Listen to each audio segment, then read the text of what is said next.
ಸ್ನೇಹಿತರು ಎಲ್ರಿಗೂ ನಮಸ್ಕಾರ.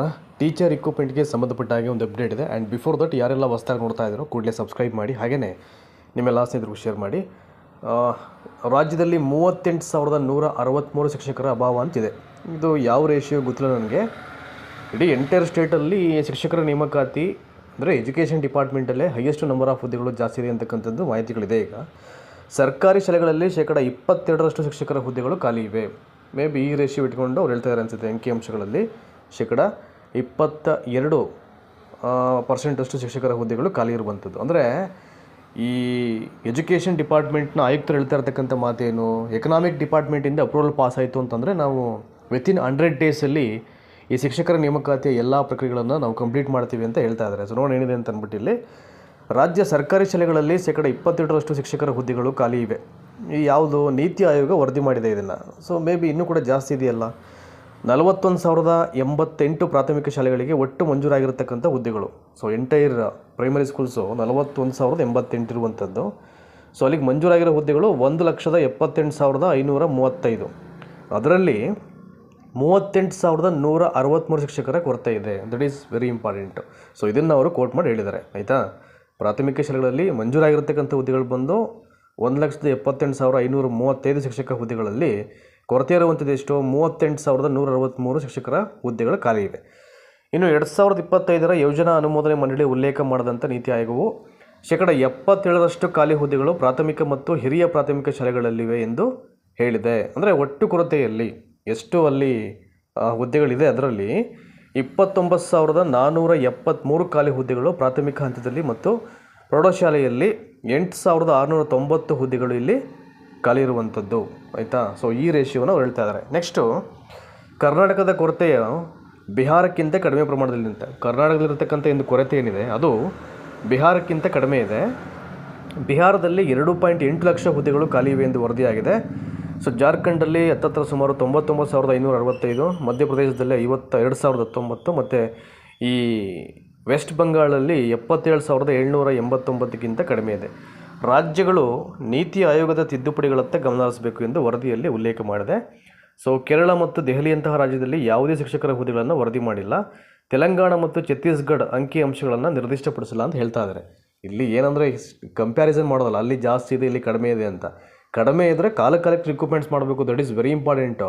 ಸುಮ್ಮನೆ ಬೇರೆ ಬೇರೆ ರಾಜ್ಯಗಳು ಅಲ್ಲಿ ಇಲ್ಲಿ ಅಂಕಿ ಅಂಶಗಳು ತಗೊಳ್ತಾ ಹೋದರೆ ಅದು ಏನೂ ಪ್ರಯೋಜನ ಇಲ್ಲ. ಸುಮ್ಮನೆ ಒಂದು ಮಾಹಿತಿ ಕೊಟ್ಟಂಗೆ ಆಗುತ್ತೆ. ಬಟ್ ಆದರೆ ಏನು ಮಾಡಬೇಕು ಅದನ್ನು ಮಾಡಬೇಕಲ್ಲ, ಅದು ಸರ್ಕಾರಗಳ ರೆಸ್ಪಾನ್ಸಿಬಿಲಿಟಿ ಆಗುತ್ತೆ. ಸರ್ಕಾರಿ ಶಾಲೆಗಳ ಸ್ಥಿತಿಯನ್ನು ಪರಿಶೀಲಿಸುವಲ್ಲಿ ಅಥವಾ ಪರಿಹರಿಸುವಲ್ಲಿ ತುರ್ತು ಕೊರತೆಯ ವಿಳಂಬವು ಪ್ರತಿಬಿಂಬಿಸ್ತಾ ಇದೆ ಎಂದು ಶಿಕ್ಷಣ ತಜ್ಞರು ಹೇಳಿದ್ದಾರೆ. ಶಿಕ್ಷಣ ತಜ್ಞರಂತೂ ಹಲವಾರು ಬಾರಿ ತಮ್ಮ ಅಭಿಪ್ರಾಯಗಳನ್ನು ವ್ಯಕ್ತಪಡಿಸ್ತಾ ಇದ್ದಾರೆ. ಕಳೆದ 3 ವರ್ಷಗಳಲ್ಲಿ ರಾಜ್ಯಾದ್ಯಂತ ನಮ್ಮ ಶಾಲೆಗಳನ್ನು ಸುಧಾರಿಸಲು ನಿಜವಾದ ಪ್ರಯತ್ನಗಳು ನಡೆದಿರುವ ಬಗ್ಗೆ ನಮಗೆ ಯಾವುದೇ ಪುರಾವೆಗಳು ಕಂಡು ಬಂದಿಲ್ಲ. ಕರೆಕ್ಟಾಗಿ ಹೇಳಿದ್ದಾರೆ ಅವರು. ಪುರಾವೆಗಳು ಕಂಡು ಬರಬೇಕಿತ್ತು ಅನ್ನೋದಾಗಿದ್ದರೆ ಅಟ್ಲೀಸ್ಟ್ ಒಂದು ನೋಟಿಫಿಕೇಷನ್ ಆದರೂ ಎದುರು ಮಾಡಬೇಕಿತ್ತು. ಕೊನೆ ಪಕ್ಷ ಒಂದಾರು ಮಾಡಿಬಿಟ್ಟು ಯಶಸ್ವಿಯಾಗಿ ಆ ಎಲ್ಲ ಪ್ರಕ್ರಿಯೆಯನ್ನು ಅವರು ಪೂರ್ಣಗೊಳಿಸಬೇಕಿತ್ತು. ನಮ್ಮ ಶಾಲೆಗಳನ್ನು ಸುಧಾರಿಸಲಿಕ್ಕೆ ಬದ್ಧತೆ ಮತ್ತು ಸಮರ್ಥ ಶಿಕ್ಷಕರು ನಿರ್ಣಾಯಕರಾಗಿರ್ತಾರೆ. ಶಿಕ್ಷಕರ ಚಿಂತನಾಶೀಲ ಮತ್ತು ನಿರಂತರ ವೃತ್ತಿಪರ ಅಭಿವೃದ್ಧಿಯೂ ಸಹ ಅಷ್ಟೇ ಮುಖ್ಯವಾಗಿದೆ ಎಂದು ದ ಟೀಚರ್ಸ್ ಫೌಂಡೇಶನ್ನ ಸಂಸ್ಥಾಪಕ ನಿರ್ದೇಶಕಿ ಮಾಯಾ ಮೆನನ್ ಅವರು ತಿಳಿಸಿದ್ದಾರೆ. ಸೊ ಏನೇನು ಸಂಸ್ಥೆಗಳು ಬರುತ್ತೆ ಅವರೆಲ್ಲರೂ ಕೂಡ ಈಗ ಮಾಹಿತಿಯನ್ನು ಕಲೆ ಹಾಕ್ತಾ ಇರ್ತಾರೆ. ಅವರಂತೂ ಒಂದು ಕಡೆ ಅಥೆಂಟಿಕೇಟ್ ಮಾಹಿತಿ ಕೊಡ್ಬೋದು, ಬಟ್ ಎಲ್ಲವನ್ನು ಐ ಥಿಂಕ್ ಸುಮ್ಮನೆ ಕೇಳ್ತಾ ಇರ್ತಕ್ಕಂಥ ಸರ್ಕಾರಗಳು ಅದಕ್ಕೇನು ಮಾಡಬೇಕು ಮಾಡ್ತಾ ಇಲ್ವಲ್ಲ, ಅದೇ ದೊಡ್ಡ ಸಮಸ್ಯೆ ಆಗ್ತಿರೋದು ಈಗ. ನೋಡಿ ಇಲ್ಲೊಂದಿದೆ. ಈಗ institute for social and economic ಚೈನ್ನ ಮಾಜಿ ಅಧ್ಯಾಪಕ ಸದಸ್ಯ AS ಸೀತಾರಾಮ್ ಅವರು ಮಾತನಾಡಿ, ಈ ತಾತ್ಕಾಲಿಕ ನೇಮಕಾತಿಗಳ ಮೇಲೆ ಹೆಚ್ಚುತ್ತಿರತಕ್ಕಂಥ ಅವಲಂಬನೆಯು ಖಾಲಿ ಹುದ್ದೆಗಳ ನಿರಂತರಕ್ಕೆ ಕಾರಣವಾಗಿದೆ. ಅದೇ ತಾತ್ಕಾಲಿಕ ನೇಮಕಾತಿಗಳು ಅಂತಂದರೆ ಈಗ ಏನು ಗೆಸ್ಟ್ ಟೀಚರ್ಸ್ ಕನ್ಫರ್ಮ್ ಮಾಡ್ತಾರೆ, ಇಟ್ಸ್ ಅ ಟೆಂಪರರಿ ರಿಕ್ರೂಟ್ಮೆಂಟ್ ಅವೆಲ್ಲವೂ ಕೂಡ. ಅಂದರೆ ಅವುಗಳು ಜಾಸ್ತಿ ಮಾಡ್ತಿರೋದ್ರಿಂದ ಹಾಗಾಗಿ ಈ ಹುದ್ದೆಗಳ ಸಂಖ್ಯೆ ಜಾಸ್ತಿ ಆಗ್ತಾ ಇದೆ ಅಂತ, ಈ ಪರ್ಮನೆಂಟ್ ಪೋಸ್ಟ್ ಹುದ್ದೆಗಳ ಸಂಖ್ಯೆ. ಶಿಕ್ಷಾ ಕರ್ಮಿ ಯೋಜನೆ ಮತ್ತು ಸಮಗ್ರ ಶಿಕ್ಷಣ ಅಭಿಯಾನ ಪ್ರಾರಂಭವಾದ ನಂತರ ಅತಿಥಿ ಮತ್ತು ಗುತ್ತಿಗೆ ಶಿಕ್ಷಕರ ನೇಮಕಾತಿಗಳ ವಿಸ್ತರಣೆಯನ್ನು ಸೂಚಿಸಿದ್ದಾರೆ ಅಂತ ಹೇಳ್ತಾ ಇದ್ದಾರೆ. ಏನೇ ಮಾಡಿದ್ರು ಎವ್ರಿ ಇಯರು ಎಲ್ಲವನ್ನು ತುಂಬಲಿಕ್ಕಾಗಲ್ಲ ಅಂತಂದರೆ ಅವರು ಈ ಗೆಸ್ಟ್ ಟೀಚರ್ಸ್ ಫೋರ್ಟ್ಸನ್ನು ಅವ್ರು ಕನ್ಫರ್ಮ್ ಮಾಡಬೇಕಾಗುತ್ತೆ. ಅವ್ರು ವಿಧಿ ಇಲ್ಲ ಎಲ್ಲ. ಯಾಕೆಂದರೆ ಈಗ ಸುಮಾರು ನಿಯರ್ಲಿ 70,000 ಆಫ್ ಇಲ್ಲಿ ಸಮಸ್ಯೆ ಇರುವಂಥದ್ದು ಅಂತಂದರೆ ಅಷ್ಟನ್ನು ಫುಲ್ಫಿಲ್ ಮಾಡಲಿಕ್ಕಾಗಲ್ಲ. ಒಂದು ಕಡೆ ಅಟ್ಲೀಸ್ಟು ಎಷ್ಟು ಮಾಡಬೇಕು ಅಂತ ಅಂದ್ಕೊಂಡಿದ್ರೆ ಅದನ್ನಾದರೂ ಬೇಗ ನೋಟಿಫಿಕೇಷನ್ ಮಾಡಿದ್ರೆ ಹಂತವಾಗಿ ಸಮಸ್ಯೆಗಳು ಬಗೆಹರಲಿಕ್ಕೆ ಸಾಧ್ಯ ಆಗುತ್ತೆ. ಬಟ್ ಏನನ್ನೂ ಮಾಡದೇ ಇರೋದೇ ಈ ಎಲ್ಲ ಸಮಸ್ಯೆಗಳಿಗೆ ಮೂಲ ಕಾರಣ ಆಗ್ತಿರುವಂಥದ್ದು. ನೋಡಿ ಇಲ್ಲಿ ಹೇಳ್ತಾರೆ, ಈಗ ನೇಮಕಾತಿಯಲ್ಲಿ ನಮ್ಯತೆ ಮತ್ತು ವೆಚ್ಚ, ಪರಿಣಾಮಕತ್ವ ಮತ್ತು ಶಾಸಕಾಂಗದ ಅನುಮೋದನೆ ಇಲ್ಲದ ನೇಮಕಾತಿಗಳೊಂದಿಗೆ ದೇಶಾದ್ಯಂತ ಶಿಕ್ಷಕರ ದೊಡ್ಡ ಪ್ರಮಾಣದ ಖಾಲಿ ಹುದ್ದೆಗಳು ಮುಂದುವರಿತವೆ. ಗುಣಮಟ್ಟದ ಶಾಲಾ ಶಿಕ್ಷಣಕ್ಕಾಗಿ ಕಡಿಮೆ ಹೂಡಿಕೆಗಳೇ ಈ ಖಾಲಿ ಹುದ್ದೆಗಳಿಗೆ ಕಾರಣ ಎಂದು ತಿಳಿಸಿದ್ದಾರೆ. ಅಂದರೆ ಲೋ ಇನ್ವೆಸ್ಟ್ಮೆಂಟನ್ನು ಇವರು ಕೋಟ್ ಮಾಡ್ತಾ ಇದ್ದಾರೆ. ಈ ಕ್ವಾಲಿಟಿ ಎಜುಕೇಷನ್ ಪ್ರೊವೈಡ್ ಆಗ್ತಾ ಇಲ್ಲ ಅಂತಂದರೆ, ಸೊ ಇದು ಈ ಎಜುಕೇಷನ್ ಡಿಪಾರ್ಟ್ಮೆಂಟ್ಗೆ ಮಾಡ್ತಾ ಇರತಕ್ಕಂಥ ಇನ್ವೆಸ್ಟ್ಮೆಂಟು ಕಡಿಮೆ ಇದೆ, ಅದರಿಂದ ಇದು ಸಮಸ್ಯೆ ಆಗ್ತಿದೆ ಅಂತ ಹೇಳ್ತಾ ಇದ್ದಾರೆ. ನೋಡಿ ಇಲ್ಲಿ ನಾನು ಆರಂಭದಲ್ಲಿ ಹೇಳಿದ್ನಲ್ಲ, ವಿಕಾಸ್ ಕಿಶೋರ್ ಸುರಳ್ಕರ್ ಅಂತಂದ್ಬಿಟ್ಟು ಆಯುಕ್ತರು, ರಾಜ್ಯ ಶಾಲಾ ಶಿಕ್ಷಣ ಇಲಾಖೆಯವರು ಮುಂದಿನ ಶೈಕ್ಷಣಿಕ ವರ್ಷದ ಉತ್ತರಾರ್ಧದಲ್ಲಿ ಹುದ್ದೆಗಳ ಭರ್ತಿ ಅಂತ ಹೇಳಿದ್ದಾರೆ. ನೆಕ್ಸ್ಟ್ ಅಕಾಡೆಮಿಕ್ ಇಯರು ಅಂದರೆ ಈಗ ಏನು ಸ್ಟಾರ್ಟ್ ಆಗುತ್ತೆ ಅದು ಅಂತ, ಅದು ಕ್ಲಾರಿಟಿ ಇಲ್ಲ.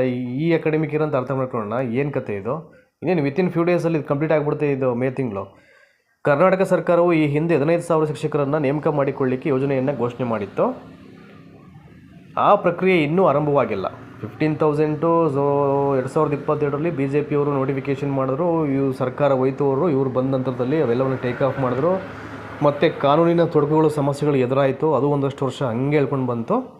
ಈಗ KAT ಬಂದು ಇವತ್ತು ಕೂಡ ಒಂದಷ್ಟು ಅಪ್ಡೇಟ್ಸ್ ಬಂದಿದೆ. ಅದಕ್ಕೆ KAT ತೀರ್ಪು ಕೊಟ್ಟಂಥದ್ದು, ಅದ್ರ ಬಗ್ಗೆ ನೆಕ್ಸ್ಟ್ ವಿಡಿಯೋದಲ್ಲಿ ಹೇಳ್ತೀನಿ ನಾನು. ಸೊ ಆ ಪ್ರಕ್ರಿಯೆ ಇನ್ನೂ ಆರಂಭವಾಗಿಲ್ಲ. ಒಳ ಮೀಸಲಾತಿ ಕುರಿತ ಸಂಪುಟವು ಹೊಸ ನಿರ್ಧಾರವನ್ನು ತೆಗೆದುಕೊಂಡಿದೆ. ಅದನ್ನು ಸೇರಿಸಿದಂಥ ಬಳಿಕ ಅಧಿಸೂಚನೆಯನ್ನು ಮಾಡಲಾಗ್ತಾ ಇದೆ. ಈಗ ಆಲ್ರೆಡಿ ಒಳ ಮೀಸಲಾತಿ ಬಗ್ಗೆ ಕ್ಯಾಬಿನೆಟ್ನಲ್ಲಿ ಡಿಸ್ಕಷನ್ ಆಗಿ ಗೆಜೆಟ್ ನೋಟಿಫಿಕೇಷನ್ ಕೂಡ ಮಾಡಿಬಿಟ್ಟಿದ್ದಾರೆ ಅಧಿಸೂಚನೆಯನ್ನು. ಈಗ ಇನ್ನೂ ಅಳವಡಿಸಿಲ್ಲ. ಇನ್ನು ಯಾವಾಗ ಅಳವಡಿಸ್ತಾರೆ ಇವರು? ಒಂದು ಕಡೆ GB ಎಲೆಕ್ಷನ್ ಪೋಸ್ಟ್ಪೋನ್ ಮಾಡಲಿಕ್ಕೆ ಇವರು ಸಿದ್ಧತೆಯನ್ನು ಮಾಡ್ಕೋತಾ ಇದ್ದಾರೆ. ನೋಡಿ, ಇದು ದುರಂತ ಆಗ್ತಿರೋದು. ಈಗ ಒಳ ಮೀಸಲಾತಿ ಫೈನಲೈಸ್ ಆದ ನಂತರದಲ್ಲಿ ರೆಡಿ ಮಾಡಬೇಕಾದ ರೋಸ್ಟರ್ ಬಿಂದುಗಳನ್ನು ಯಾವ್ಯಾವ ಇಲಾಖೆಯ ಹುದ್ದೆಗಳಿಗೆ ಈ ಒಳ ಮೀಸಲಾತಿಯನ್ನು ಹೇಗೆ ಪರ್ಸೆಂಟೇಜ್ ಸೇರಿಸಬೇಕು, ಏನು ಮಾಡಬೇಕು ಅಂತ ಅದು ಮಾಡಬೇಕಲ್ವ ಅವರು. ಇನ್ನು ಅದನ್ನು ಯಾವಾಗ ಮಾಡ್ತಾರೋ ನೋಡಿ. ಮತ್ತೊಂದು ಪಾಯಿಂಟ್ ಇದೆ ಇಲ್ಲಿ, ಹಣಕಾಸು ಇಲಾಖೆಯಿಂದ ಅನುಮೋದನೆ ಬಂದ ನಂತರ, ಫೈನಾನ್ಷಿಯಲ್ ಡಿಪಾರ್ಟ್ಮೆಂಟಿಂದ ಅಪ್ರೂವಲ್ ಬಂದ ನಂತರ ವಿತಿನ್ 100 ಡೇಸಲ್ಲಿ ನೇಮಕಾತಿಯನ್ನು ಪೂರ್ಣಗೊಳಿಸ್ಬೋದು.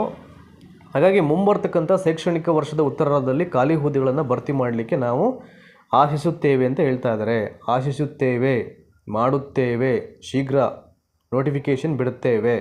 ಇವು ಕೇಳಿ ಬೋರ್ ಆಗಿಬಿಟ್ಟಿದೆ. ನೋಡಿ, ಇವತ್ತಿನ ಕಥೆನೂ ಅದೇ ಅಪ್ಡೇಟ್ ಬಂದಿರುವಂಥದ್ದು.